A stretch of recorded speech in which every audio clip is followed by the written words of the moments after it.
Hello et bienvenue dans les vidéos de Petite Lilou. Je suis Christelle Cordonnière. Je suis ravie de vous retrouver. J'espère que vous allez bien. J'ai le grand bonheur d'accueillir aujourd'hui Marie Fournier de Naître Parents. Salut Marie. Salut Christelle. Comment vas-tu? Écoute, ça va bien. Je suis peut-être effectivement un petit peu stressée quand même. Ok, bon, on est cool. On est juste nous deux. Après, on espère qu'il y aura plein de gens qui nous verront. Mais en tout cas, voilà, on est juste nous deux en train de faire une papote. Est-ce que tu peux expliquer aux gens qui nous regardent qui tu es? Oui, alors donc je suis Marie Fournier. Qui je suis, c'est une vaste question. Je vais te parler de ce que je fais, en tout cas au niveau professionnel. J'accompagne les parents et les enfants à vivre ensemble, en harmonie, on va dire. Ce qui me tient vraiment à cœur, c'est la communication entre les parents et les enfants, que tout le monde puisse vraiment bien se comprendre, qu'on puisse mettre des mots sur ce qui se passe. Que les échanges soient fluides, que les choses soient comprises. Et voilà. Et donc, c'est ce que je fais au quotidien, que ce soit dans mes consultations individuelles ou dans mes formations. Ok, nous on s'est rencontrés, j'ai participé à une de tes formations avec Charlotte également sur la communication connectée. Et puis c'est comme ça que de fil en aiguille, voilà, moi j'ai pu en tout cas enrichir mes techniques avec la vôtre. C'était vraiment très très chouette. Mais depuis, tu as fait un fameux parcours, un fameux bonhomme de chemin aussi, et tu as créé un réseau qui était bien spécifique. Et j'avais envie que tu puisses parler de ça aujourd'hui. Oui, alors c'est le réseau Bébé Signe Belgique. Donc en fait, ça fait une dizaine d'années maintenant que je donne des ateliers Bébé Signe. Donc Bébé Signe, c'est un outil de communication pour les tout petits. Donc pour les enfants entre 6 mois et 2 ans, on va dire à peu près, qui leur permet de communiquer par des gestes avant d'avoir la parole. C'est un outil qui nous vient des États-Unis. Ça fait un bout de temps que c'est en chemin auprès des parents. Mais ici en Belgique, ça fait très très peu de temps que c'est connu. Et jusqu'à peu, en fait, les animatrices étaient un petit peu éparpillées. On ne se connaissait pas, on ne savait pas qui faisait quoi, comment on fonctionnait, etc. Et donc les parents s'y perdaient aussi un petit peu, ainsi que les crèches. Et les milieux d'accueil qui avaient envie de se former, ben, on ne savait pas très bien où on mettait les pieds.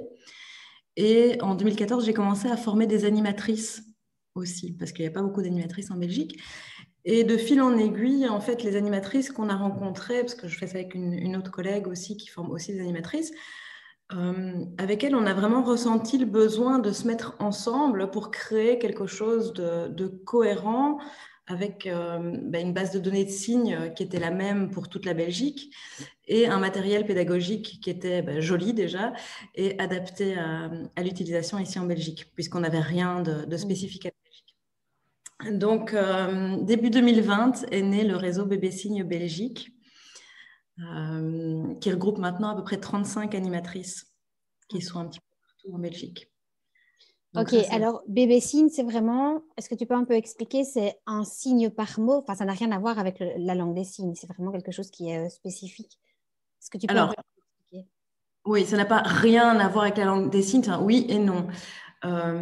Donc, on va continuer à parler aux enfants, ça c'est ultra important, et on va simplement rajouter un signe à la parole. Par exemple, les 3 premiers signes qui sont utilisés avec les enfants, c'est du lait, encore et manger. Donc ça, c'est les 3 premiers signes avec lesquels on démarre. Et imaginons qu'on est en train de jouer avec son enfant et on voit qu'il en veut encore, mais ça se voit par son comportement, mais on peut lui proposer le signe « encore ». T'en veux encore? Et petit à petit, en fait, au fur et à mesure que le parent va faire le signe en parlant, l'enfant va prendre le signe pour le faire lui-même. Et du coup, dans les situations où il va en vouloir encore, il va pouvoir signer ça et faire vraiment comprendre à son parent ou à l'adulte qui s'occupe de lui, et même aux enfants parfois avec qui il est en collectivité, qu'il en veut encore, ou qu'il veut manger, ou qu'il veut du lait, qu'il veut écouter de la musique. Et il y a comme ça 120 signes qu'on propose aux parents qui jalonnent le quotidien des enfants et qui permettent vraiment que les enfants soient acteurs de la communication.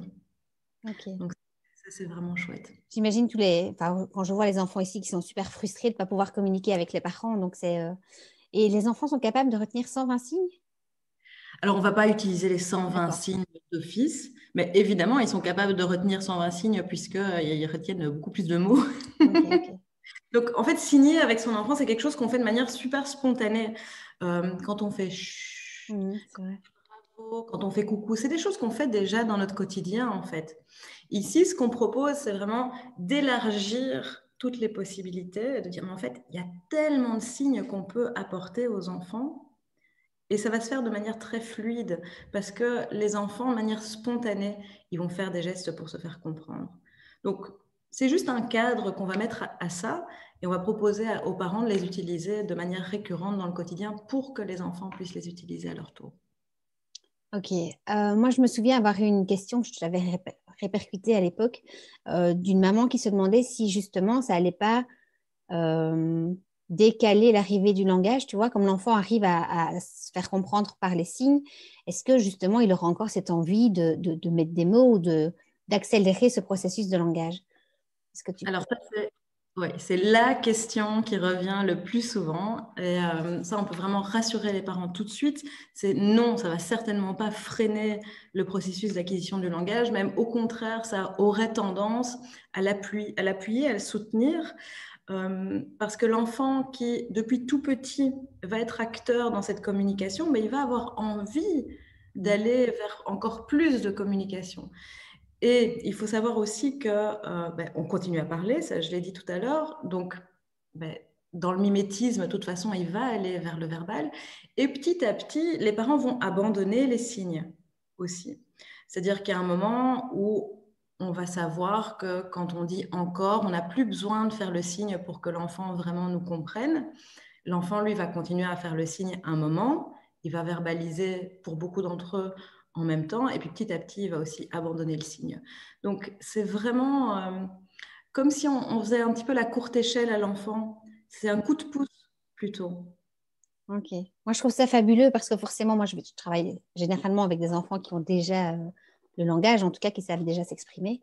Et effectivement, il y a beaucoup de parents qui sont perdus par rapport à ça. J'imagine que dans les gens que tu reçois ou que tu as lors des stages, enfin, ça doit être c'est un confort de vie quand même. J'imagine que les enfants puissent exprimer leur frustration, exprimer leurs questions, exprimer leur tristesse. Et, on est souvent, j'avais rêvé, moi, à l'époque, quand j'étais jeune maman, de trouver un système avec des boutons qui clignotaient, tu vois, de dire j'ai faim, j'ai soif, j'ai mal au ventre, tu vois, parce qu'on ne sait pas, on est là avec ces petits bouts et on ne sait pas ce qu'ils ont. Et là, avec cet outil-là, je me dis, si j'avais eu ça à l'époque, bah, même moi, en tant que parent, j'aurais stressé beaucoup moins à essayer de savoir ce qui se passait chez mon enfant.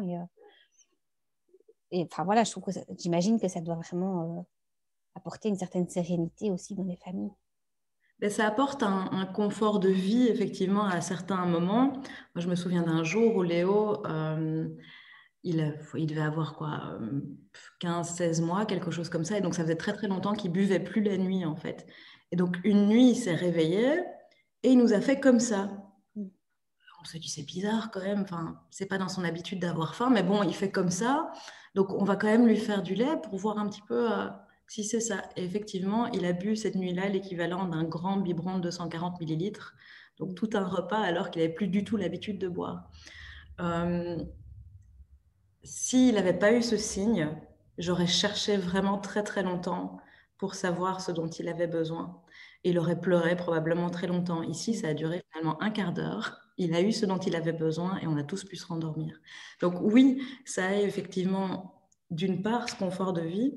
Et moi, ce que j'adore aussi avec le babysitting, c'est que ça nous ouvre vraiment sur leur monde intérieur, en fait, parce qu'ils peuvent nous partager tout un tas de choses qui n'ont pas l'occasion de nous partager ou sur lesquelles on s'arrête peut-être même pas en tant que parents. Parce que bah voilà, on est dans notre quotidien, on marche dans la rue, on regarde pas spécialement ce qu'il y a autour de nous, on n'est plus aussi sensible à tout ce qui se Mm. passe, que, bah, c'est notre environnement. Là où les enfants, ils ont un regard vraiment émerveillé sur tout ce qu'ils observent et ils ont envie de partager ça avec nous. Et donc, quand ils nous montrent un truc, si c'est un oiseau, un chien, un bus, je sais pas, mais ils ont envie qu'on partage ça avec eux. Ils ont envie de s'émerveiller avec nous. Et ça, c'est une partie que j'ai vraiment adorée, moi, avec le babysitting, parce que j'ai pu voir le monde, j'ai pu revoir le monde à travers les yeux de mes enfants et m'émerveiller avec eux et partager ces émerveillements avec eux. Et ça, je trouve que c'est un cadeau pour nous en tant que parents, mais qui est inestimable. J'allais te demander le mot de la fin, mais en fait, ce que tu viens de dire, je pense que ça peut très bien correspondre à ça, en disant, bah oui, les enfants ont la capacité de s'émerveiller et de nous reconnecter, nous, à cette part d'émerveillement qui passe souvent à la trappe. Ok, si les gens veulent en savoir plus sur ton réseau Signe avec bébé, où est-ce qu'ils peuvent se rendre? Alors, ils peuvent se rendre sur www.bbsigne.be, simplement. Là, ils trouveront toutes les informations sur ce qu'est le bébé signe, ce qu'on propose, notre manière de fonctionner, nos valeurs, parce qu'on a vraiment mis en place toute une charte de valeurs pour que toutes les animatrices puissent suivre un petit peu le même, le même chemin au niveau de ce qu'ils transmettent aux parents. Ils trouveront aussi toutes les animatrices en Belgique et toutes les dates d'atelier. Okay. Et sur le site, il y a aussi moyen d'acheter notre matériel parce qu'on a créé du très joli matériel. Je vais vous le montrer parce que je l'ai pris près de moi. Donc, on a les boîtes ici de matériel. Et dans ces boîtes, les parents trouveront d'une part un petit livre qui s'appelle Clés simples et pratiques pour c'est juste monter un petit peu. Voilà, super, parfait. Oui, super. Voilà. Donc, dans ce petit livre, on l'a fait vraiment très, très petit pour qu'il soit succinct. Parce que quand on est jeune parent, on n'a pas spécialement envie de se plonger dans un livre de 50 pages. Et il donne vraiment toutes les clés pour se lancer, super straight to the point. Donc voilà, il y a ceci. Et alors, il y a les 13 fiches qu'on a créées, qui sont par thème. Il y a 120 signes. Et donc, chaque fiche est indépendante des autres. C'est taille A5, elles sont plastifiées. Et à l'arrière, il y a aussi toute l'explication des signes, parce que ce n'est pas toujours facile de représenter par dessin les mouvements. Et donc, c'est super complet. Et ça, voilà, par exemple, à table, on peut aller mettre ces fiches-là dans le coin cuisine, salle à manger, au dodo près de l'espace de sommeil, au bain dans la salle de bain, etc. Et donc voilà, donc ils trouveront aussi la possibilité de se procurer ce matériel s'ils en ont envie. Parfait, je pense que tout est bien complet. Est-ce que tu as quand même envie de nous faire un petit mot de la fin? Est-ce qu'il y a un message que tu aurais envie de transmettre par rapport à ça? Oui. Alors moi, j'ai l'impression que je transmets en fait la joie de communiquer avec ces enfants. Et moi, c'est vraiment ça que j'ai envie de partager avec les parents. C'est prenez ce temps, prenez ces moments de joie pour communiquer avec vos enfants, pour tisser des liens avec vos enfants. Et à travers le babysitting, ça peut être un outil qui est chouette pour ça. Il y en a plein d'autres, mais ça en est un aussi. Oui, celui-là a l'air pas mal, hein. Ça donnerait presque envie de refaire des petits pour pouvoir le tester. Eh bien, écoute, un grand merci. C'était un bonheur de pouvoir te recevoir aujourd'hui. Et puis après, avec Marie, on vous concocte, on vous concocte un projet aussi qui verra le jour quand l'actualité le permettra plus facilement. Et donc, il y a beaucoup de chances que vous revoyiez Marie pour qu'on puisse vous parler de notre projet tout bientôt. Si vous pensez que cette vidéo peut intéresser d'autres parents ou d'autres professionnels de la santé, n'hésitez pas à la liker, à vous abonner à la page du Petit Lilou et à partager évidemment cette vidéo. Eh bien, nous, il ne nous reste plus qu'à vous souhaiter le meilleur. On vous dit à bientôt. Ciao. Bonne journée.